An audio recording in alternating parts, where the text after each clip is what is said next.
The distinction between a hoax and truth is frequently blurred by strange occurrences. These enigmatic sightings, which range from a floating broomstick in Tennessee to a dark forest figure, arouse interest and discussion. We examine these perplexing stories with professional skills to find the truth. We will be in Western Thailand in March 2022. Around the bedside of a figure that hardly appears to be alive, a family is assembled. Luang Pho Yai, a monk, is the man, and he is still very much alive. Take another look. It's difficult to accept that this video is real because of his skeletal body and parched skin, but it is. After watching this video, some viewers have guessed that the man is more than 150 years old and have questioned whether he is the oldest person in history. For the record, Jean Calment, who was born in 1875 and passed away in 1997 at the remarkable age of 122, was the oldest person ever recorded in history. Thus, becoming 150 years old would be a significant leap. But according to scientists, a person's longevity can be influenced by their place of residence. The so-called blue zones, which are regions with a higher than usual proportion of 100-year-olds, have captivated researchers. The average lifespan in the United States, on the other hand, is only 77 years. Could one of these alleged blue zones be helping the man in this video? Geographically, these blue zones are not very comparable. Therefore, it is unclear how they relate to longevity. Another interpretation, however, is the idea that some people are capable of mummifying themselves. The self-mummification practice known as sokushinbutsu, which is purportedly practiced in Japan, is what this video reminds me of. Self-mummification is the practice of concentrating so intensely that you become a preserved body and die in that manner. Buddhist monks who engaged in a kind of asceticism so severe that their bodies would just mummify themselves are thought to have witnessed the practice. At least 17 monks were able to mummify themselves between 1081 and 1903, according to Atlas Obscura. Are we witnessing that incredible ability? Because the government considered self-mummification to be inhumane, it was made illegal in Japan in the late 1800s. Has the practice been revived by this man? Or is he learning to protect himself in some other way? We consulted our professionals. Is living in one of the supposedly mystical blue zones in the world giving this man a longer lifespan? According to biologist Stephanie Manka, that's an easy no. He is not able to live this long because he lives in a blue zone. This is not in a blue zone region. It is in Thailand. Could we be witnessing a genuine instance of self-mummification? Manka is skeptical. This isn't self-mummification, in my opinion.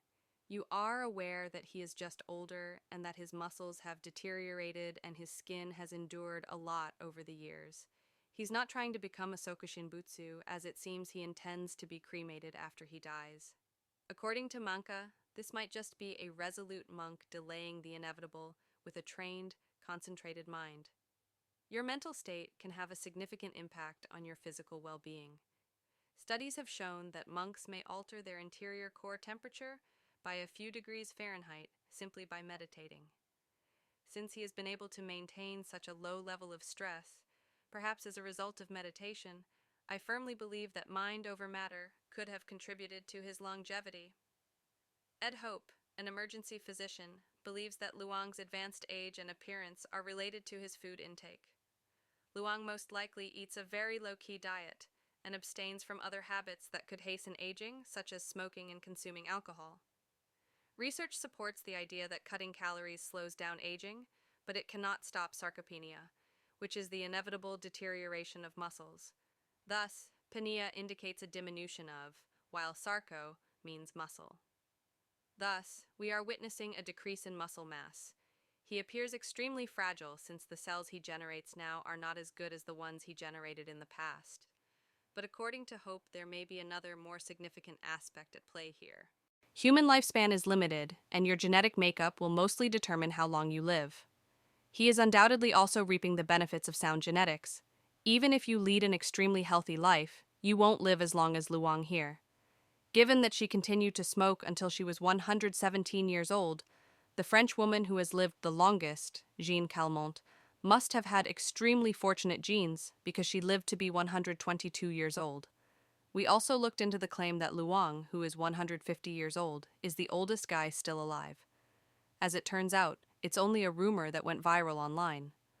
Unfortunately, Luang died at the age of 107 from advanced age. Our judgment? We all agree that we are witnessing a man who profited from strong genetics and a strict diet to extend his life. Even if the stories about Luang's life were ultimately highly overblown, his unexpected popularity on TikTok has given him a kind of online immortality. Rob, who lives in Canada, video chats with Chris, who lives in Utah. The two men are the owners of a Facebook group that investigates the possibility of extrasensory abilities. Chris says he has an especially startling talent. Chris holds up a light bulb with a bit of foil on one finger, presses the end, and all of a sudden, without the need for any wires, he can get it to light up. Turn it all around, everywhere, so people can see there's nothing anywhere. Excellent. The two gathered to speak with us. I was skeptical. I got him to take his camera and show it all around because I was wondering if there was some kind of a static generator or a Tesla coil. But there wasn't. Chris claims that a man in South America who developed this remarkable skill via years of meditation imparted it to him. We're like a capacitor or a battery. That's what my teacher taught me. All I'm doing is I'm gathering an abundance of negative ions from the atmosphere and charging my body with it so I create a voltage differential. And so what you're seeing, most of it is static discharge. Now, does that hurt, Chris? Oh, it drains. It's physical exercises, like moving his muscles in a certain way, breathing a certain way, and it creates the charge. It pulls negative ions out of the air. So the negative ions in his body are going through the bulb, lighting it up, and then they pass on their way to ground and discharge to the ground. It's really just about physics. At repose, the typical human now generates around 100 watts of electricity. However, humans typically aren't able to concentrate that energy into a steady current. How can Chris accomplish this then? Ask the professionals. Naturally, our initial query is this only a cunning ploy? According to Mick West, the answer is yes. He's actually got a little bit of foil on the end of one finger. If you look at a regular light bulb, you see it's got one contact in the middle and then the other contact where the screws are, and electricity normally flows across those.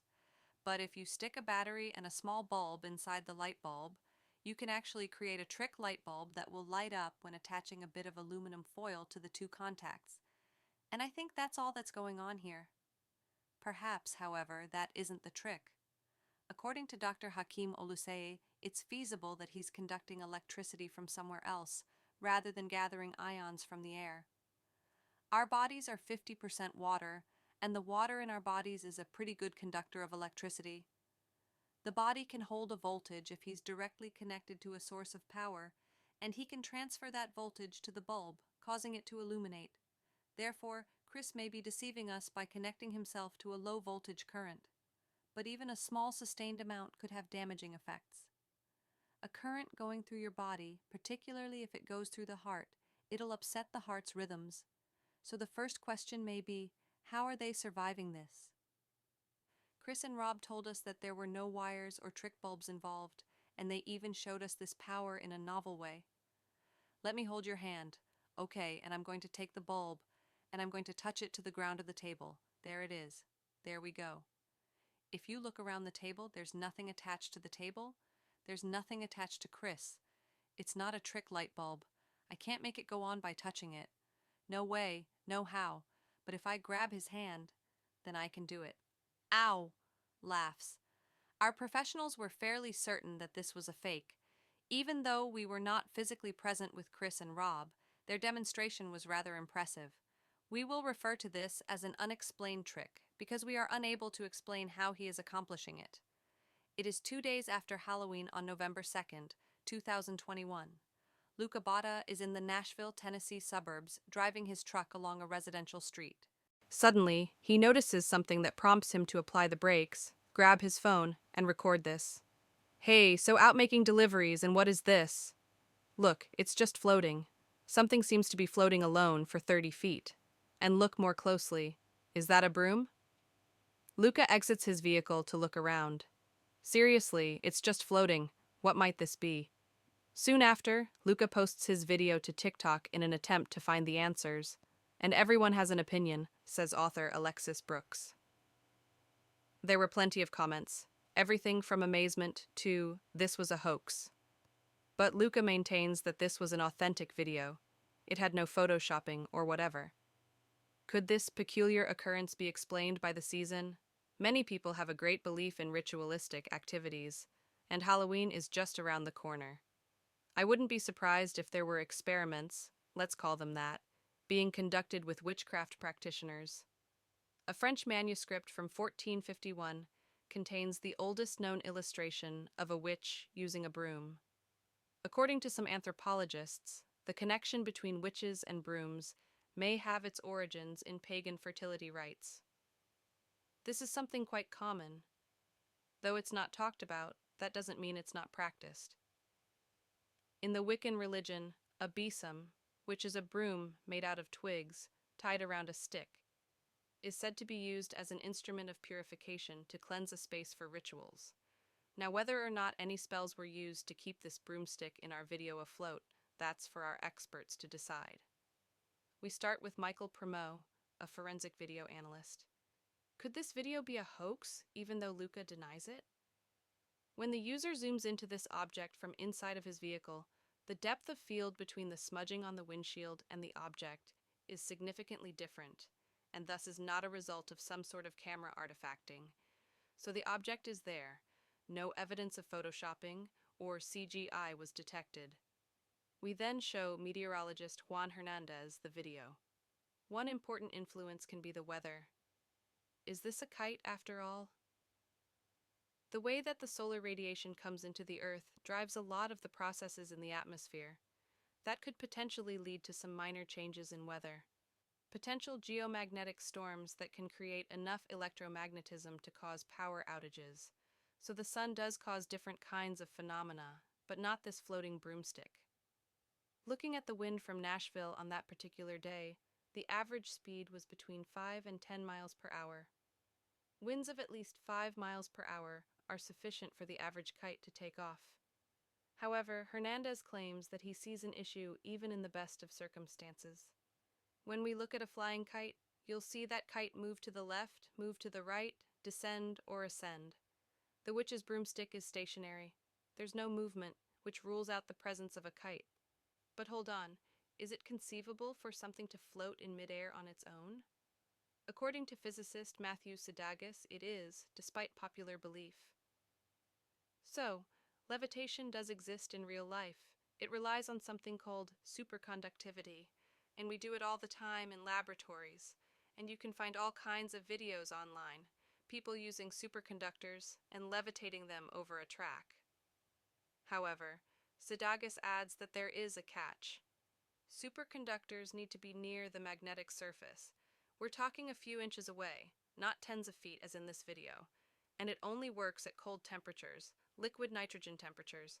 It's definitely not more than 100 degrees below zero in this video. What then do we have? It is Sidagis' theory. The fact that Luca drove under the broom and it continued to float tells me it's not supported, then, from below, but probably horizontal. Sidagis thinks a fishing line provided support. A fishing line is very thin and very hard to see, especially from a great distance.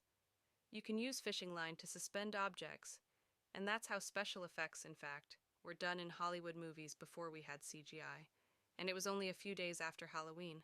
Therefore, I imagine this was just a Halloween prank, and a very good one at that, I would say. Interestingly, when we called Luca, he informed us that although there were trees in the area, none of them were tall enough to support a fishing line. He also failed to spot any telephone poles or lights. Our conclusion is that it's a fraud, although a very sophisticated one.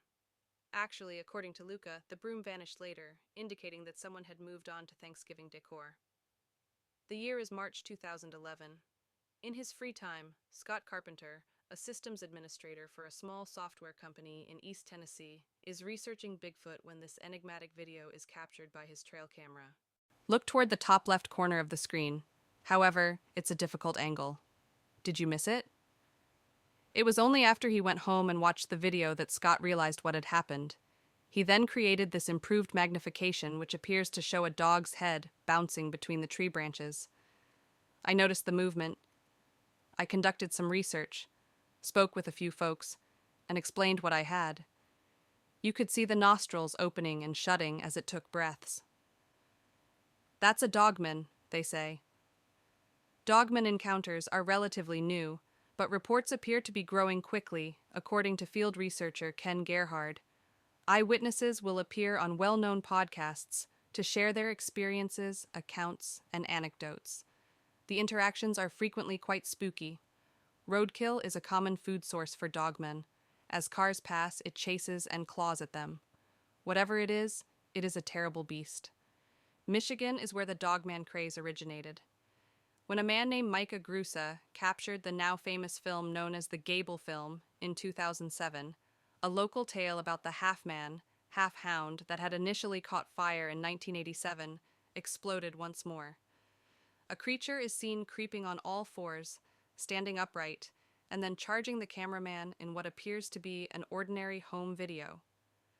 People were terrified to venture into the woods because of the dogman mythology, and I'm sure that many 10-year-olds were terrified to death by their parents' recital of the tale over a campfire. Here's the problem, though. The Gable film was a fake, and Micah Grusa has always been honest about it. Mike is running toward the camera in a costume. The guy's ability to maneuver like that while on all fours is very amazing. However, Scott Carpenter insists that his video is unquestionable evidence that the claimed dogman sightings are a real phenomenon. What are the opinions of our experts? We first showed the video to Kathy Strain, an anthropologist. If accurate, accounts of the dogman's actions differ from what we observe here, she claims. Dogman is believed to be very violent.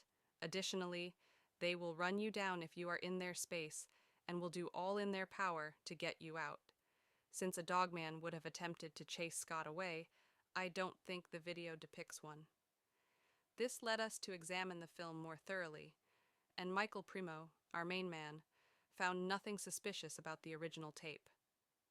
The pixels, however, revealed a different tale when he examined Scott's boosted magnifications. Something has changed with this recording. In essence, the operator stabilized this portion of the video image before applying zooming, also known as pixel interpolation. And I'm noticing signs of that right now. It's possible that information was added to improve something's appearance subjectively, but not objectively. I'm worried about the possibility of manipulating these pixels to reflect something that wasn't initially recorded, because based on my study, I am unable to authenticate these photos. We will have to determine that this is a fake, because Scott Carpenter's improved videos are not trustworthy evidence. The rest of us will just need to keep looking for evidence. Even though the Gable film movie and pictures like this might pique the interest of those who wish to believe in Dogman,